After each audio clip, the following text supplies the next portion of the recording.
नमस्कार. आज मी टिफिनसाठी तोंडली बटाटा सुकी भाजी करते आहे. अर्धा किलो तोंडली मिठाच्या पाण्यामध्ये स्वच्छ धुवून घेतलेत आणि ती मी चिरून त्याचे उभे काप करून घेते. तोंडली लाल निघाल्यास ती टाकून द्यायची आहेत. गॅस चालू केला आहे. कढई तापत ठेवली आहे. 3 चमचे तेल घातलेले, मोहरी आणि जिरं घालून ते छान फुललेलं आहे, तडतडलेलं आहे.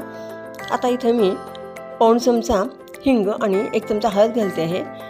10 ते 12 कडुलिंबाची पानं घालते आहे. एक बारीक चिरलेला कांदा आणि 3 उभ्या अख्ख्या मिरच्या घातलेल्या आहेत. कांदा शिजावा म्हणून चिमूटभर मीठ घातलेलं आहे. कांदा शिजल्यावर त्याच्यामध्ये मी 2 बटाटे जे सालीसकट मी उभे काप करून घेतले ते घालते आहे. बटाटे परतून घ्यायचे आहेत. सालीमध्ये जीवनसत्व आणि फायबर्स असतात. आपण चिरलेली तोंडली ह्याच्यामध्ये घालते आहे. तोंडली बटाटा एकत्र करून घ्यायचे आहेत. ही भाजी परतून घेऊन आणि त्याच्यावर झाकण ठेवून म्हणजेच वाफ पडून शिजवून घ्यायची आहे. इथं मी 2 मिनटं शिजवून घेतल्यानंतर त्याच्यावर झाकण ठेवलेलं आहे. आता 2 मिनटं झाली आहेत. आपली तोंडली बऱ्यापैकी शिजलेली आहे. त्याच्यामध्ये चवीप्रमाणे मीठ घातलेलं आहे, धने पावडर घातलेली आहे.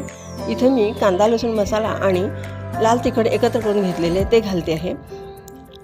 आता याच्यामध्ये आपल्याला आवडत असल्यास 1-2 चमचे ओल्या नारळाचा चव आणि 2 चमचे दाण्याचा कूट घातलेले, कोथिंबीर घातलेली आहे आणि ही भाजी मी परत एकदा छानपैकी परतून घेते आहे. त्याच्यावर थोडासा पाण्याचा हापका म्हणजेच पाणी शिंपडलेलं आहे आणि ही भाजी एकत्र करून घ्यायची आहे. याच्यावर मी परत एकदा झाकण ठेवते आहे.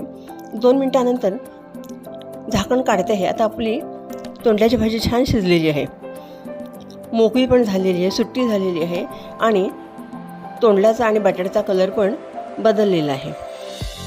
अशा प्रकारे आपली छान अशी तोंडल्याची भाजी तयार झालेली आहे. गॅस बंद करते. गॅस बंद केल्यानंतर परत 2 मिनटं मी त्याच्यावर वाफ काढून घेणार आहे झाकण ठेवून.